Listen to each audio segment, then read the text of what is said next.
Hello friends, welcome back to another exciting episode of City Lights on Novus TV. I'm your host Zara Durrani. We have a very special segment today for you, our post-Olympic special. We have an incredible lineup of guests, including Consul General France Vancouver, Nicolas Baudouin, Olympian Eleanor Harvey, who made history by bringing home bronze in fencing, and Paralympian Nathan Clement, who brought home silver. We'll be digging deep into their journeys and their stories. Let's dive in. My friends, I'm so excited to welcome here a Paralympian medalist who has just returned from Paris. I had the opportunity to interview him before he left. Joining me now is Nathan Clement, who came back with this gorgeous silver medal representing Team Canada. Congratulations. Now, Paris were not your first Olympics, is that correct? It was not my first games. I competed previously in Rio in 2016 as a swimmer in the Paralympics, and Paris was my second game. So just to have that second opportunity in a different sport and just to have this honor of winning a silver medal is something so special, and I'm so lucky to be here today. Thank you, Zara. I want to talk a little bit about your journey. You started out before the age of 10. You had a stroke. Doctors mentioned that you would not be able to talk or walk again, and here you are going to Olympics. What has that journey been like for you? It's been really full circle. It's been 27 years of when I had the stroke at the age of 2 back in 1997, and my mom was told the odds of me walking, talking, reading or writing or having a normal functioning life was not going to be possible. And from those moments, the fight and the effort and the heart my mom and my dad put in, getting me all across Canada, getting me all across the world, just trying to see doctors, trying to figure out how they can give their son the best opportunity to just be a kid. And really, as I got into sport at the age of 9 and started playing soccer, I was on a team that had some of the best athletes in our age group and a couple guys that would go on to play in the NHL on that team. So the caliber of athlete was pretty high at that point. And for myself as a kid who was a stroke survivor, who never really ran before, never really even kicked a soccer ball, I was in a tough place, but I had amazing coaches and I had amazing supports from my teammates and from my mom and dad that really helped me fall in love with sport and fall in love with just the effort and the camaraderie that comes with that. And it was very, very special. And kind of at that young age of 10, 11, 12 years old, I learned about the Paralympics. And that became my dream. That became my goal at a very young age, was to go to a Paralympic Games. And I've been very lucky, as we said before. I've worn it in 2 hats now, as a swimmer and now as a cyclist. And it's something that's really full circle, but it goes back to that start. It goes back to 1997 and those tough conversations that we had to have, and my parents realizing that we had to fight. We really had to do whatever we can, and because of people like that and because of those supports, so much has been possible because of them. Truly an inspiring journey, and now you're a big advocate for individuals with disabilities, making sure that there is more accessibility for them and also for them to participate in sport. Tell me about some of the work that you're doing. One of the big things right now is I really want to grow para opportunities for any person, really, whether they want to be a Paralympic champion or they just want to get out on a Sunday, get outdoors, play wheelchair basketball, go biking, or just be around the water. And I really want to try to give different opportunities, especially to younger kids. So one of the big things I'm working on right now is talking to different members of governments, municipal, provincial, and federally, and trying to find accessible equipment, trying to find funds for that, but also just really on social media, because social media is such an important platform of sharing and broadcasting and telling stories, is sharing my story, because I'm very grateful, I'm very fortunate. I've had supports in my life get me to this place, and with those supports, it's because of people in previous generations really fighting to get a quality of sport, really get a quality of equipment and get all this gear for athletes. Well, let's talk about your win in Paris. And, you know, with the time difference, I believe I had just woken up and I saw it was like evening in Paris time that you were competing. What does it feel like to bring this medal back home, to represent Team Canada on the world stage? Walk us through some of those emotions. It's one of those just most special feelings in the world. As the race was coming to an end, it was a demanding race. And if I go back throughout my career, that was probably the toughest race I've done in swimming, in cycling. It was just demanding. And as I came down to the final stretch with about 300 meters left, I saw on the Jumbotron, I saw on the screen, I was in second place and I had about 40 seconds to get to the finish line. And at that moment, I knew I was going to win a silver medal. So I just got to that line, and as soon as I hit the line, I just remember tears just dropping down my face and just taking that in, celebrating with the support team as I did my warm down and as I did my cool down. And luckily for myself, I had about an hour from when I finished my warming down till the medal ceremony. So at that moment and at that time, I was like, okay, I'm going to go try to find my mom and dad in the crowd. To me, the medal and getting that medal presented to me is one of the greatest feelings of my life. But hugging my mom even before I got that medal is by far the best feeling. So it was just joy, euphoria, and just happiness that I cannot contain. Joining me now here at our studio in Vancouver is a very talented Canadian athlete who made history by winning bronze in Paris this year. This was not her first time at the Olympics. Congratulations, Eleanor Harvey. I was so looking forward to interviewing Eleanor back in Paris, but I'm so glad we finally connected and you brought your medal to show us. Bravo, beautiful. So fencing is a very niche sport. What drew you to fencing? Well, I always wanted to go to the Olympics, and I started fencing when I was 10, but that was after I had already started really focusing on karate. Then I learned that karate was not in the Olympics, so I needed to find a different sport that I could do in the Olympics, but that was similar because I liked the one-on-one combat aspect. So my mom's boyfriend at the time, we used to sword fight in the backyard with sticks, and he happened to hear an interview with a really legendary fencer from Canada, Shireen Shalom, and he thought of fencing for me. He suggested it, and I decided before I even tried it, this is my sport. I'm gonna go to the Olympics in fencing. And just started and was good at it, so I kept going. And Paris 2024, this was your third time. You were at Rio. And then Tokyo and Paris. Bravo. Thanks. Tell me about the moment of when you knew. Obviously, we've seen the pictures. I saw the photos while I was in Paris, and the joy, the sheer joy on your face. And I'm sure to represent your country, represent Team Canada, so many emotions. Walk us through that. I guess every time I've been to a big tournament, especially at the Olympics, it's hard not to fixate on the result. I want to win a medal, especially knowing that Canada has never won an Olympic medal in fencing before. So that was definitely in the back of my mind, but more than that, I wanted to go and represent myself and my team well.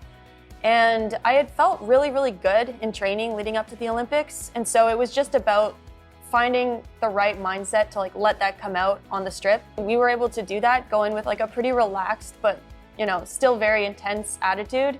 And I was really proud of my fencing. And so when that resulted in a medal, I was quite shocked and quite out of body, but it was also a very, very amazing and profound moment because I knew that what it meant to the other fencers from Canada. Beautiful, proud moment for a lot of Canadians. And one of the things that a lot of my journalist friends and friends from around the world in Paris were saying is the Canadian women are just killing it this year. They brought it. What advice would you give to women getting into sports, or even to young girls who want to get into niche sports like fencing? Well, for me, I definitely was usually the only like little girl at a fencing club that was taking it very seriously. And that kind of can make it hard like socially to kind of know where you fit in. It's like with the boys or the girls, like no one was quite like, I couldn't quite relate to how other people, especially like younger girls, like approached it. Because I think a lot of the time girls are socialized to be less competitive or less intense, or, you know, not to just bring that same sort of attitude that I couldn't help but bring. So I think just like, it's okay to be competitive. It's okay to be upset if it's not going well. But most importantly, to pick something that you absolutely love, and that even on the bad days, like after, you know, you calm down, you still want to get back in there and keep working. Because you only can have really good moments once in a while, but if you love what you're doing, then it's totally worth it. Joining me now is Alex, who coached Eleanor to victory, this world-class athlete, and you guys have been training together for the last 4 years. Tell me about some of the training that went into winning this medal. And fencing is a very tactical and mindful sport. I feel like you have to really sort things out mentally and have this strategy. So what has your training been like over the last few years? Yeah, I guess it is a really tactical sport, so we do spend a lot of time. It's like a breakdown of like individual lessons and kind of group training, which is like footwork and exercises you do together, and then actual matches.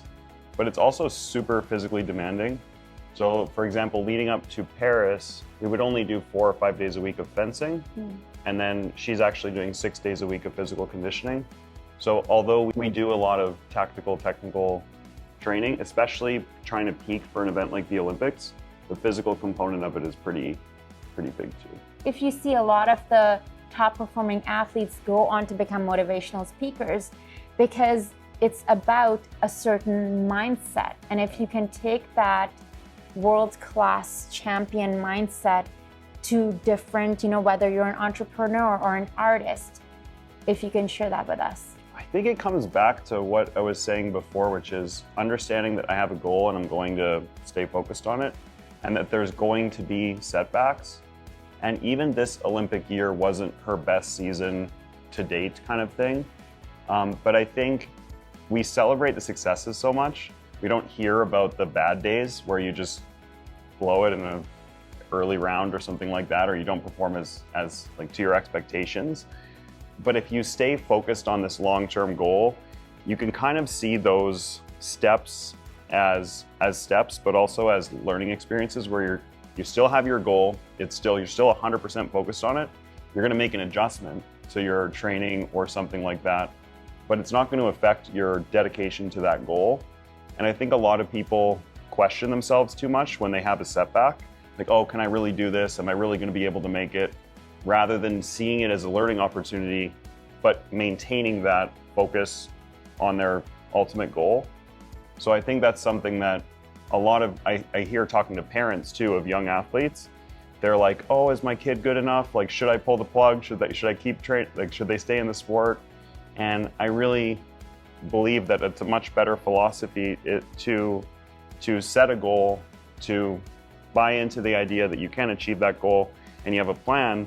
And when you have a setback, it's just you need to adjust your path a little bit. You don't abandon that long-term goal. So yeah, I think Eleanor is an example of someone who has had many setbacks that people don't think about as much as successes, but has been very resilient in sticking to that long-term vision.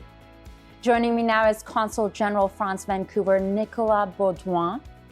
Thank you so much for joining us today. Last time we connected with you was during the opening ceremony, the day of the opening ceremony. We had exchanged roles. You were in Vancouver and I was in Paris with a beautiful view of the Eiffel Tower behind me. Now, a lot has happened since then. Tell me, how do you feel being a French person in North America, knowing the Olympics took place and the impact of the Olympics taking place in Paris and the world's perception of France? No, thank you, Zara, for having me. I think the first word is proud. I think every Frenchman know there was a lot at stake, and I think we delivered, and so proud because of the image that was given by France and by the French people. Diversity, creativity, competitiveness, and basically sharing good emotions together. And for me, the opening ceremony was certainly the highlight of French culture, creativity, art, couture. It was an experience. It was a very immersive experience. I didn't get a chance to view them live, like on the Seine. However, I was at Parc Monceau. Okay. And there was a live stream there. It was pouring, but we were all outside and got a chance to have this feast of art. You know, it's the only way to describe it because everything was just so large and grand and out of this world. Tell me some of the highlights of the Olympics for you. I think, as you said, the opening ceremony, amazing, with a very important Canadian twist with Céline performing at the end, which I think was amazing. Performance of the athletes, Léon Marchand, who made a big splash, so to speak. One of my favorite Rugby 7 team, the men who competed in Vancouver in February, who had a chance to organize something with them. They won gold and sort of set the momentum for Team France to come together.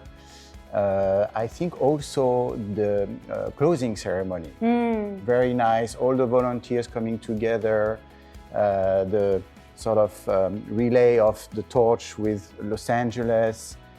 So great thing all together, a good show also with the French touch artists, you know, Phoenix, which will also perform during the closing ceremony. So all together, I think only good memories, and the fact that in the crowd, everyone coming together was an amazing time. The whole idea of Olympic Village was started by France. And then this year, with Paris 2024, they aim to make it the most sustainable Olympics to date. That was incredible, most sustainable and most inclusive. Thank you for highlighting this. I think that was one of the commitments of the Paris 24 Olympics team. A lot of effort put into that. And as you were mentioning it, I think now the Olympic Village is having its new life. So it's turning into condos, housing.